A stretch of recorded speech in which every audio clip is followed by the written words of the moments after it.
You might not know this, but the world is teeming with life. What goes on in the body?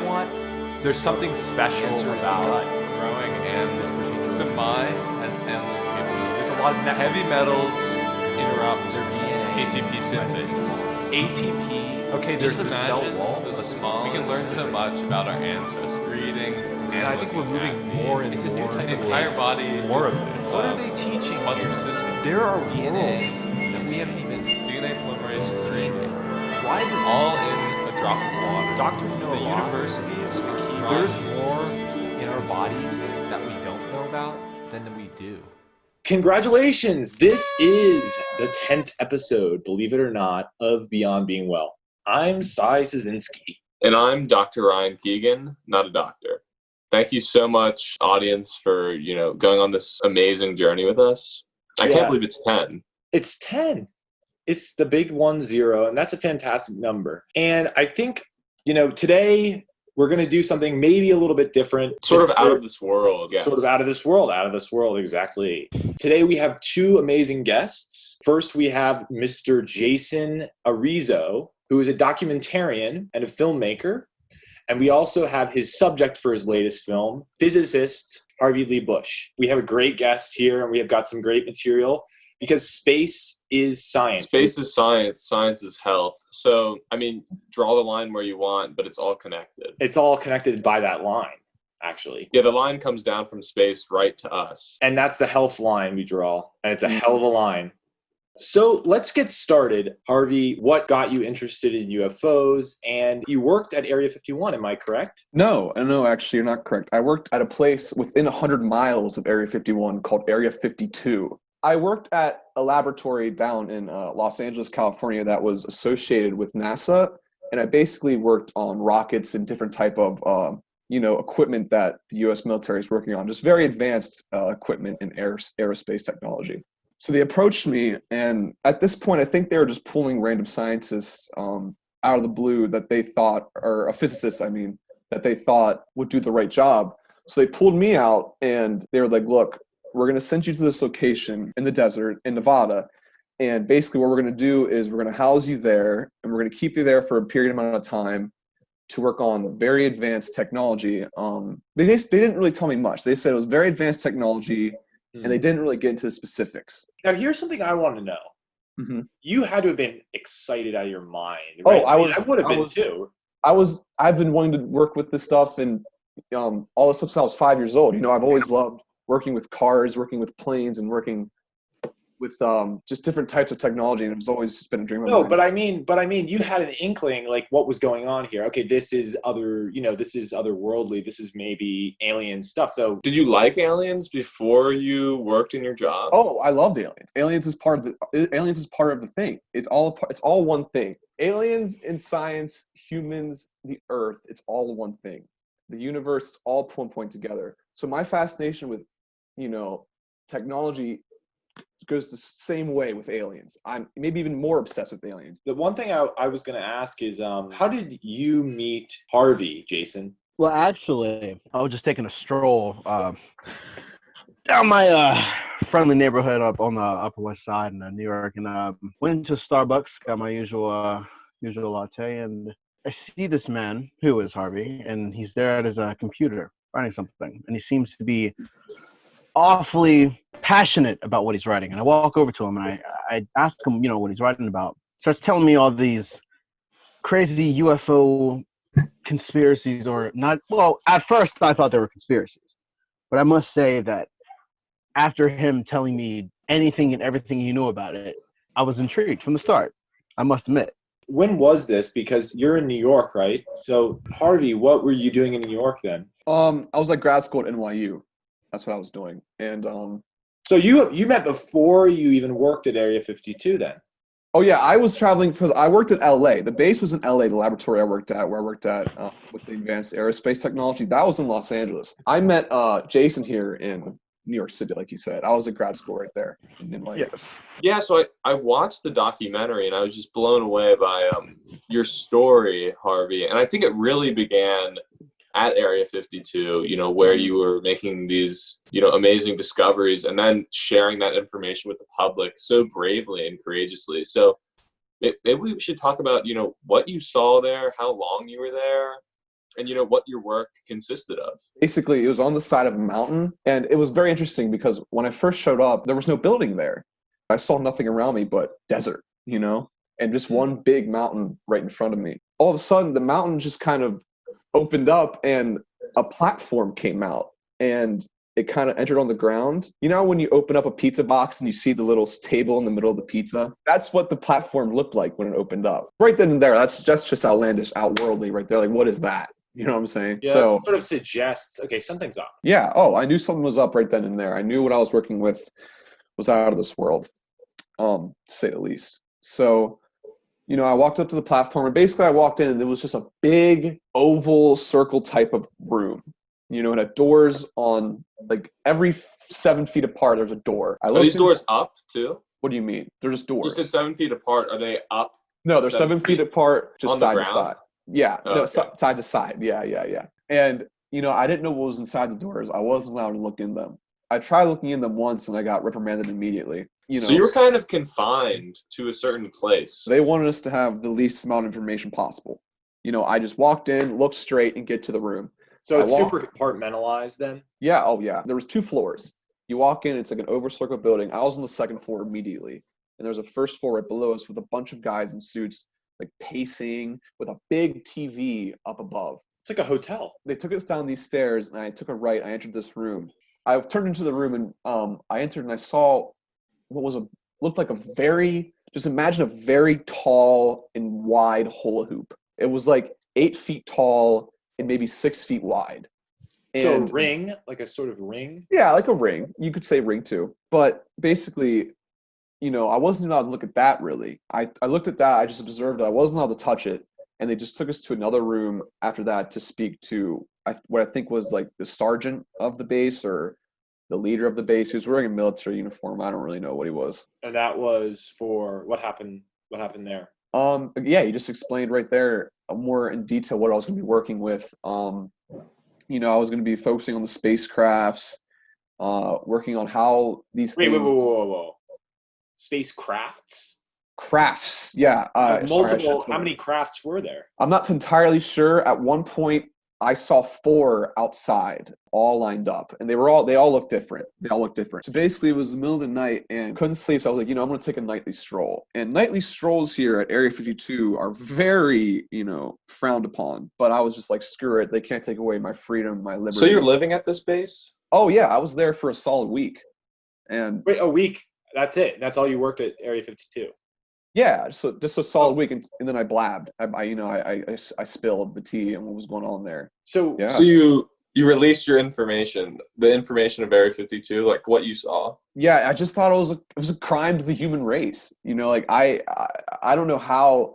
Like I worked with my lab partner Jerry, and he's been there for about 160 days. He said the last time I talked to him. Who knows what he saw? Yeah, he could keep a secret. They're all keeping secrets, and I thought when I came out that Jerry was gonna say something as well, but he didn't. And I think it's because after I came out, they really threatened and yeah. As I understand it, Harvey, the government went after you after this. Oh yeah, at that point, thank God I was already public, because if I would have died or if something terrible would have happened, people would have known who it was, and they would have known it was the government. So there's something sort of essential about the fact that you had told as quickly as you did, because if you had gotten out and they got any sense that maybe you were going to blab, they would have knocked you out right then and there. Oh yeah, they would have whacked me, I think. I really right. do. So really because if you say the information, and that's why it's safe to say on this show, because people aren't going to believe this stuff, right? Because yeah. Well, I mean, even before releasing the documentary, I received threats myself, just when right. Press going out trying to promote, get the word out about what they're hiding from us. They really don't want it out. And a good thing for Harvey. He really is I would consider him a hero to the people for getting this information out. Absolutely.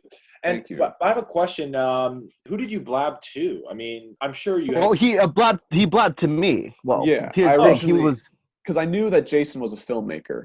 I didn't really know anyone in the industry. I didn't really know any any journalists like that. And I was like, okay, I met Jason in this coffee shop that one time, told him about my interest in UFOs and told him about the papers I was writing and where I was working. And I was like, you know what? I'm going to tell him this information. So like he would be the guy to really get your message out to the human race. Yeah, he got You me. thought it was unfair that Area 52 was really holding this information from us. And that's really a crime against science and health. Oh, it's a crime against everything.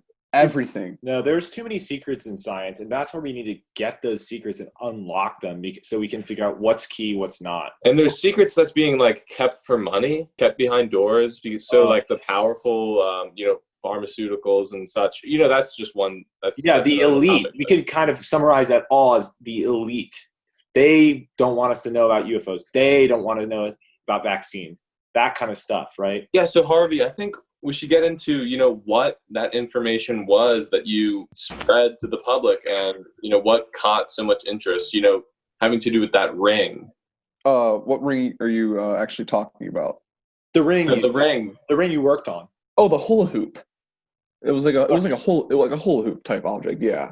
So basically, that's basically what I spread. As I saw 4 spacecrafts, 1 hula hoop, and 3 different other objects that I was working on. They all look different.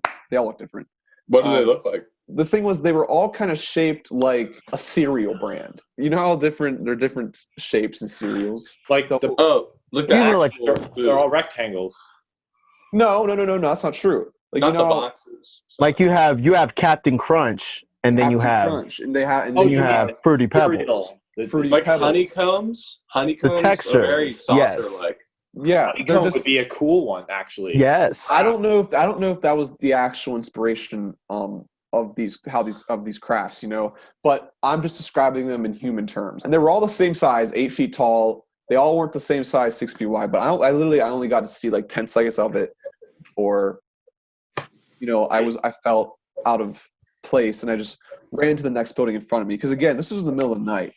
I was taking a stroll when I saw these spacecrafts. Do you want to speak on, the ring a bit more? I mean, were you able to go up close? You said you worked with it. I actually went inside it. Yeah. Wow. You're like, how do you know this is an alien craft? Like, it could just be a ring, but like, what's making it special? What's, making your mind, like the connections click, like this is alien? Well, yeah, alien features, alien. Well, first looking at it, it kind of projects this red and green aura around it. It kind of looks like a gravitational. It looks like you ever seen those? You know what a lava lamp looks like? You know what the things inside a lava lamp? How it kind of looks like electric shock waves are going around, and when you touch it, it goes towards your finger. I think that's not a lava lamp. That's a little. I know what you're talking about. I know what those are. I can't remember what those are called, but that's what it looks like. It's these moments where we sort of need an intern to kind of do this research, but it's not a big deal really because it's not really health related. So anyways, that's what the craft looks like on the outside. So right then and there, I know this is out of this world. Like, I know either this is some really advanced military craft that I'm working on, or this is, dare I say, extraterrestrial work. Yeah. That's just tremendous. It was extraordinary looking at it. So basically, when I went inside the craft, the door kind of opens and it just brings down these stairs like you're walking up a private jet type of thing. And you walk into this room. It's maybe about 5'10" at the height and maybe like 6 foot wide. So I was, I'm like 6'1", so I was kind of slumped down a little bit. I wasn't. Yeah. I know for a fact that I wasn't meant to be standing in this craft. A person of my stature, of my height, was not supposed to be standing in this craft. Is it supposed to be like a ring guy? A ring guy? What do you mean by that? Yeah, like the ring. Like I said, it's a hula hoop type thing. I don't know why you guys keep saying ring, but it's like a hula hoop type thing, and so you can walk around it. You walk around in a circle. It makes a whole circle, and at the front of it, I kind of enter at the side of it, but you go into like halfway, and then there's a little steering wheel. And it looks like a go-kart steering wheel. You know what I'm talking about? How they control go-karts? Yes, that's very interesting. It had 2 buttons on the top, and then it had one red button in the center. I didn't touch the red button. It said, "Do not touch the red button." I said, "Yes, sir, I want to touch the red button." But I did get to play with the steering wheel a little bit. Now, I'm wondering from Jason, what are you thinking when he tells you this? I mean, this is wild stuff. This is out of this world kind of stuff. Well, I mean, it's no different than what what the government's already been telling us. It's like, let's take the idea of this world being a quote unquote simulation. Let's say that they've pushed that idea that everything that we're living in is not real, it's fabricated, and we would grow to believe that. But they're telling us that we've been to the moon and we have satellites out there. I mean, I'm sure we see pictures of the satellites. We don't actually see it in real life. So we just all assume that they're telling us the truth. Why not assume that Harvey here is telling the truth? If we're believing everything NASA's telling us now, why shouldn't we believe what Harvey's telling us right now? I mean, he's a credible guy. He's obviously he's been at that facility. These stories aren't, if you think these stories are crazy, then how do you not think what NASA's telling us is crazy? Right. Our Yes. very existence is sort of crazy. Yes. Oh yeah. Like Yes. Debatably, like there's some things like, have you seen Saturn lately? Saturn. Saturn is Ooh. fake. Saturn is fake. It's by the fake? way. It's fake. That's another thing I should have told you is they gave us these debriefings before I even worked on the hula hoop. I met with the sergeant, like I said in the beginning. He gave us these papers, these little things to read and to sign. And as I was reading, it started to get into the planets and how some of these planets are projections. Wait, so some planets are real and some planets are projected? That's what it told me, and then it got very specific into Saturn being fake.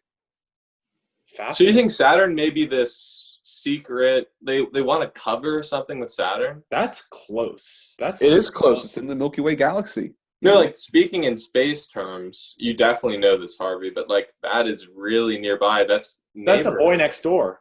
Basically, all planets look the same, right? They're all just one big ball. And they were like, people are going to be bored of space if all planets look the same, right? Not interesting. So now, here's my question. When you're saying they, do you have any clarity on that? Who that they is? Is that our government or whoever? The government, yeah, specifically the government, yeah. So I want to get into, your life was essentially ruined from all of this. Mine as well. I apologized to Jason many times for this because I basically set him up to for his life to get ruined. He's constantly on watch, just like me. Because no one believes this stuff. No one. It's not that no one believes it. It's just that the government, they want to hide it for some reason. If you raise someone to believe that 2 + 2 = 4, and nothing else that you do or say is going to change that fact. So everything, like even us presenting this documented with all this bizarre information, like of course it's such a shock. It's maybe it was too much. Maybe it was too much information at once. Who knows? Maybe That's they a great weren't ready. point. Maybe the world wasn't ready. I don't think it was enough. You don't think it was enough information? You should have stayed a little bit longer. You should have stuck it out and stayed a little bit longer. I would have stayed there the rest of my life if I could have. But then you wouldn't have been able to share. So, it's that trade-off. About a week of information. I mean, you've done a lot with that. You made a whole career out of that. Oh yeah, it's just been ever since I've told Jason about what I saw. This whole a lot of press has come to me, and a lot of people have come to my house. People are coming to my house. Alien enthusiasts. You're sort of the face of the whole American human UFO journey. Well, you don't have to say that. I mean, that's just too kind. I don't want to take that credit. But if you want to say it right now, I'll take the credit for sure, but yeah, I'd say you are the face of it. You're sort of the king UFOs. I hate to take that title, but I'll gladly take it, Jason, I'm really fascinated by documentary lately, and I'm sort of maybe want to dive into it myself, but how did you get interested in that? And in terms of distribution, I mean, have you had issues with getting this film out? Where I saw it on YouTube. How has that all worked out? As soon as you say UFOs, everyone thinks you're crazy, right? But then you start actually showing them what you found. And then once they start feeling like they believe, they tend to push it out. And then they start to block it all out. And then they turn it all on you. And it's like, no, we can't work with you. Was it taken down off YouTube and then put back up? Am I wrong? Well, that's the weird thing. It wasn't necessarily taken down. It was claimed. All right, I had used like a little bit just like a snippet of a song and then a couple of claims. But they Oh, tried taking it down, but then I disputed that said claim. But it's just like sure. it's a matter of time, honestly, before, and it's gonna be that fight constantly back and forth. Wait, Sai, you haven't seen the film yet? No, I did. No, I did. A lot okay. of people have seen the film. Yeah, a lot of people have, and that's how we, by watching the film, we were actually able to find out about you guys and invite you on the show. So that's something good that came out of it, and hopefully we can push you along in that struggle and go upstream and sort of help you get the viewership that you deserve. Because I Yes. I mean, Sai also didn't really know much about aliens. That's a no, shame. I That's a knew shame. some, but I was knowing more from the film. Jason did a great job. With the He film. did a fantastic job. I was love only- the work, Jason. I was only able to do a good job because Harvey did such a great job with the information and with his experience. Well, you guys are a and with stellar everything he team, went through. I'd say, Oh yeah, we're the famous Bonnie and Clyde, Batman and Robin. of aliens. Cy and Just a Ryan. drip We of are the aliens. health guys. You guys are the alien guys. You guys may as well just kind of run along and make your own podcast, the two of you. We should think about that, Jason. We really should consider it because I think I agree. making a podcast now since Beyond Being Well has given us the platform and hopefully given us an audience to spread more information to, and I would like to say save the human race. Right. Is that too far fetched? Maybe No. understated. Yeah. Yeah, I maybe agree. understated. And I think, I am feeling very grateful to, as a podcast veteran, sort of give you this launch pad that you need. Oh, thank you for having us. Yeah, thank you so much. I would like to leave with thank you for having us, by the way, but I would like to leave with just one little statement about this world real quick. Knowledge is the true power. And I say that because you can obtain power in multiple ways, but knowledge is the only way where no one can take that from you. That's beautiful. Can we quote you on that? Oh, please do. Please do. And I think we can't really top that. So I think that's a beautiful way to end episode 10 of Beyond Being Well. I am Cy Zazinski. And I'm Dr. Ryan Keegan. This has been Beyond Being Well, episode 10. Thank you so much for listening. Thank you for listening, and thanks to our guests. Thank you. Thank you.